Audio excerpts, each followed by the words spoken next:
Hello दोस्तों, स्वागत है आपके अपने यूट्यूब चैनल एक्सेल एकेडमी पे। आज के वीडियो में हम लोग जानने वाले हैं सेमेस्टर 1 हिस्ट्री मुगल साम्राज्य के एक इम्पोर्टेंट क्वेश्चन। यह इम्पोर्टेंट क्वेश्चन है बाबर के आक्रमण के पूर्व संध्या पर भारत की सामाजिक, आर्थिक एवं राजनीतिक स्थिति का मूल्यांकन करें। इस क्वेश्चन को हम लोग आसान से आसान तरीकों में सॉल्व करने का प्रयास करेंगे, जो आपको अभी के अभी याद हो जाए। तो चलिए हम लोग शुरू करते हैं, ठीक है। अगर आप इस चैनल पर नए हैं तो चैनल को सब्सक्राइब कर बेल आइकन को ऑल पे सिलेक्ट कर ले। साथ ही हिस्ट्री के और भी क्वेश्चन आप डिस्क्रिप्शन में जाकर देख सकते हैं। तो चलिए हम लोग शुरू करते हैं। सबसे पहले हम लोग भूमिका से शुरुआत करेंगे। भूमिका में आप 10 सेंटेंस का आराम से आप एक अच्छा भूमिका तैयार कर सकते हैं, जो यहाँ पे आपको अभी दिखाई दे रहा है। हम लोग शुरू करते हैं। बाबर का आक्रमण भारत के इतिहास का एक महत्वपूर्ण घटना है, ठीक है दोस्तों। जो बाबर का आक्रमण था वो भारत के इतिहास की एक महत्वपूर्ण घटना है। इसके आक्रमण के पूर्व भारत की सामाजिक, आर्थिक, राजनीतिक दशा दयनीय थी। क्या थी? दयनीय थी। भारत में उस समय कोई शक्तिशाली सत्ता नहीं थी।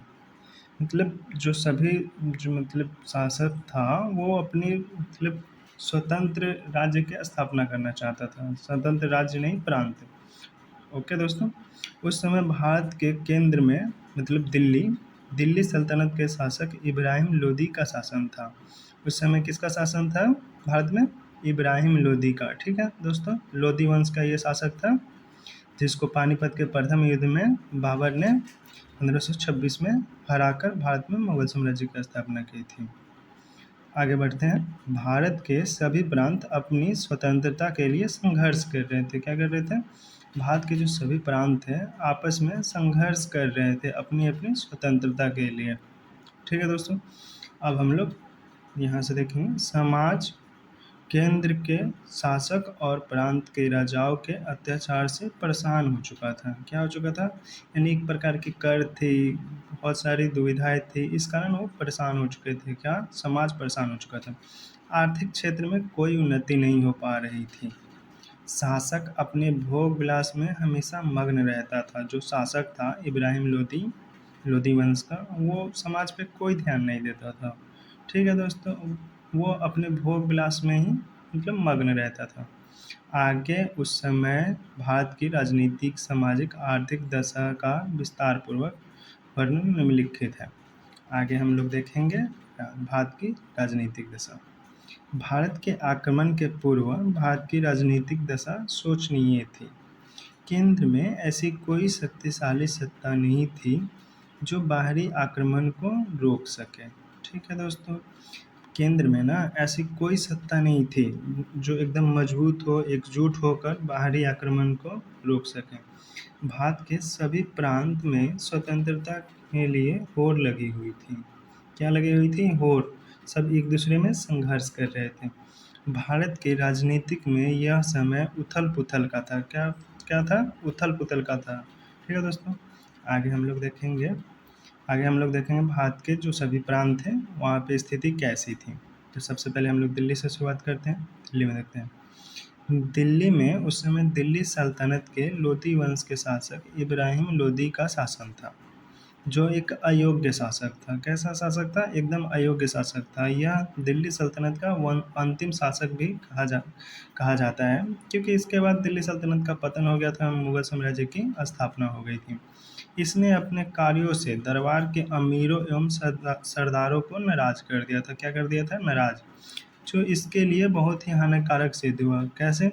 क्योंकि क्योंकि जस्ट इसी इसी के साथ बाबर ने पानीपत का प्रथम युद्ध 1526 में लड़ा, जिसमें मुगल साम्राज्य की पतन हो गई, जिसमें अमीरों और सरदारों की महत्वपूर्ण भूमिका कही जा सकती है, ठीक है दोस्तों। यह एक भोग विलासी प्रवृत्ति का शासक था। कैसा शासक था? भोग विलासी प्रवृत्ति का, जो सिर्फ अपने भोग विलास में लगा रहता था। क्या लगा रहता? अपने भोग विलास में लगा था, जिस कारण राजकीय कोष राजकीय जो खजाना था वो खाली हो चुकी थी। इसका सेना पर भी कोई ध्यान नहीं था। ये किस जो सेना होती है, अस्थाई सेना या कोई भी सेना, इसके शासन में ये ध्यान बिल्कुल नहीं देता था। आगे बढ़ते हैं। इसके शासनकाल में सेना एकदम जर्जर हो चुकी थी। क्या हो चुकी थी? एकदम बिल्कुल ख़त्म हो चुकी थी। सभी प्रांत खुद को दिल्ली सल्तनत से स्वतंत्र कर रहे थे। इसका पश्चिम उत्तर सीमा सुरक्षा पर भी कोई ध्यान नहीं था। किसका नहीं था? इब्राहिम लोदी का या अन्य राजाओं का भी पश्चिम दक्षिण सीमा के पर कोई ध्यान नहीं था। इस कारण बाहरी आक्रमणकारी जो थे अपने दृढ़ संकल्प मतलब अपने एकदम मजबूत करके भारत पे विजय आसानी से प्राप्त कर सकते हैं। बाबर ने स्वयं अपनी आत्मकथा तुजुके ए बाबरी भारत बाबर की एक आत्मकथा थी तुजुके ए बाबरी या उसे आत्म बाबर का बाबरनामा भी कह सकते हैं। ये कहा जाता है बाबरनामा में लिखा है कि उसके आक्रमण के समय भारत में 5 मुस्लिम राज्य और 2 काफिर हिंदू राज्य थे। ठीक है दोस्तों, कितने? 5 मुस्लिम राज्य थे और 2 हिंदू राज्य थे। कौन-कौन? मालवा, दिल्ली, बंगाल, गुजरात व बहमनी राज्य मुस्लिम शासकों के अधीन था। ये जो ऊपर वाले राज्य हैं ये मुस्लिम शासकों के अधीन था तथा मेवाड़ व विजयनगर हिंदू शासकों के अधीन थे। ठीक है, आगे बढ़ते हैं हम लोग। आगे हम लोग देखेंगे इम्पोर्टेंट प्रांत जो थे उन पर किसका किसका शासन था और क्या था। ठीक है दोस्तों, तो हम लोग पंजाब से शुरुआत करते हैं। बाबर के आक्रमण के समय पंजाब का सूबेदार दौलत खां लोधी था। ठीक है, उस समय पंजाब का सूबेदार कौन था? कौन था? दौलत खां लोधी। ठीक है दोस्तों, आगे हम लोग देखेंगे गुजरात। सुदूर पश्चिम में स्थित गुजरात का शासक मुजफ्फर शाह था। ठीक है, उसने गुजरात पर 1511 ईस्वी से लेकर 1526 ईस्वी तक राज्य किया था। ठीक है, आगे हम लोग बिहार का देखते हैं। बिहार में फिरोज तुगलक के शासनकाल में बिहार स्वतंत्र हो गया था। मतलब फिरोज तुगलक के ही काल में जो बिहार था वो स्वतंत्र हो चुका था, पहले ही स्वतंत्र हो चुका था। बाबर के आक्रमण के समय बिहार शक्तिशाली मुस्लिम राज्य था। ठीक है, आगे हम लोग देखेंगे मालवा। तैमूर के आक्रमण, तैमूर लंग जो भारत पर 1398 ईस्वी में ही आक्रमण किया था। इसके बाद ही अफ़गानों ने अपनी स्वतंत्र सत्ता घोषित कर दी थी मालवा में, जो मतलब अलग अलग बदल रहे थे अफ़गान को लेकर। आगे देखते हैं बहमनी राज्य। बहमनी राज्य अपने वैभव को खोकर जीर्ण हो चुका था, मतलब खत्म हो चुका था, अपने पतन पे था। उसके स्थान पर अब बीजापुर, बरार, बीदर, अहमदनगर और गोलकुंडा 5 स्वतंत्र राज्य स्थापित हो चुके थे। ये याद रखे गए, इंपॉर्टेंट हैं दोस्तों। आगे देखते हैं विजयनगर। बाबर के आक्रमण के समय यहाँ राजा कृष्णदेव राय का शासन था। किसका शासन था? कृष्णदेव राय का। विजयनगर में उस समय कृष्णदेव राय का शासन था। आगे हम लोग देखेंगे उड़ीसा, बंगाल, खानदेश, कश्मीर, सिंध आदि प्रांतों की दशा भी कुछ अच्छी नहीं थी, मतलब इनकी भी दशा दयनीय थी, कह सकते हैं आप। अब हम लोग आगे दूसरे नंबर में देखेंगे बाबर के आक्रमण के समय भारत की सामाजिक दशा। बाबर के आक्रमण के समय भारत की सामाजिक व्यवस्था अत्यंत जटिल और विभाजित थी। क्या थी? विभाजित थी। समाज में वर्ण व्यवस्था स्थापित थी जिसमें 4 जाति के लोग थे मुख्यतः। वर्ण व्यवस्था में कितने कितने जाति के लोग थे मुख्यतः? 4 जाति के। कौन कौन? तो नीचे देख सकते हैं ब्राह्मण, क्षत्रिय, वैश्य और शूद्र। ठीक है दोस्तों, आगे हम लोग देखेंगे आगे हम लोग देखेंगे आगे देखें समाज में ब्राह्मण का सबसे उच्च स्थान प्राप्त था। समाज में जो था ना ब्राह्मण का वर्चस्व था। ठीक है, कह सकते हैं इनका कार्य पूजा, यज्ञ, श्राद्ध तथा अन्य धार्मिक कार्य करवाना था। इनका कार्य जो था ना धार्मिक क्षेत्र का था। ठीक है, आगे देखते हैं क्षत्रिय अपनी वीरता के लिए समाज में अपना पहचान उच्च बनाया था। जो क्षत्रिय था ना वो युद्ध करता था, इस कारण वो अपने समाज में उच्च पहचान बनाया था। वैश्य में कृषक, व्यापारी, शिल्पकार आदि आते थे जो समाज की आर्थिक उन्नति के लिए कार्य करते थे। ठीक है दोस्तों, आगे शूद्र में सबसे छोटी जाति सम्मिलित थी। जैसे छोटी जाति जो हो गया दास वगैरह, उस समय सबसे छोटी, इनको समाज में घृणा की दृष्टि से देखा जाता था। मतलब इनको इनके प्रति जो लोगों में जो भावनाएं थी वो मतलब बहुत मतलब छोटी थी। ठीक, आगे हम लोग देख सकते हैं इस्लाम का भारत में आगमन हो चुका था। जो इस्लाम धर्म था उसका आगमन भारत में हो चुका था। महिलाओं की स्थिति दयनीय थी,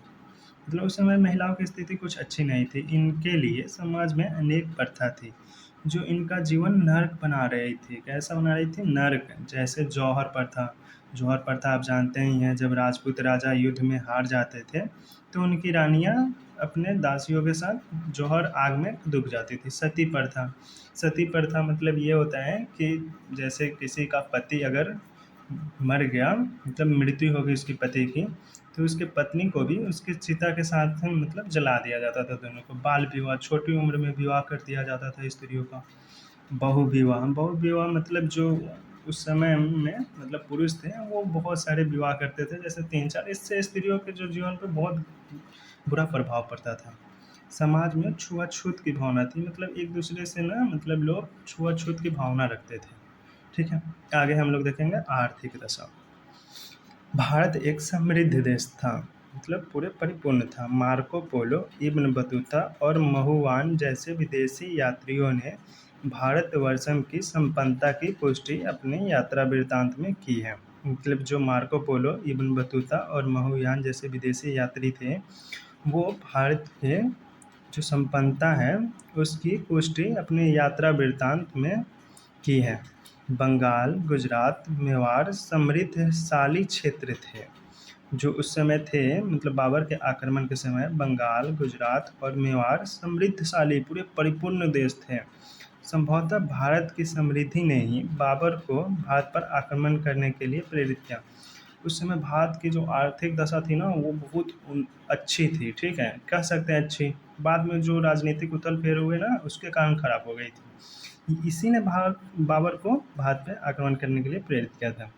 समाज में कृषक खेती कर समाज के आर्थिक स्थिति में अपना अहम भूमिका अदा कर रहे थे। ठीक है दोस्तों, आगे व्यापारी व्यापार कर देश को उन्नत बनाने के प्रयास में लगा था। व्यापारी व्यापार करके अपने देश को मतलब उन्नत आर्थिक स्थिति मजबूत कर रहे थे, सुदृढ़ कर रहे थे। आगे कह सकते हैं कुल मिलाकर बाबर के आक्रमण के समय भारत की अर्थव्यवस्था मजबूत थी, लेकिन राजनीतिक विखंडन और दिल्ली सल्तनत की गिरावट ने आर्थिक गतिविधियों में कमी ला दी। ठीक है दोस्तों, आगे हम लोग निष्कर्ष देंगे।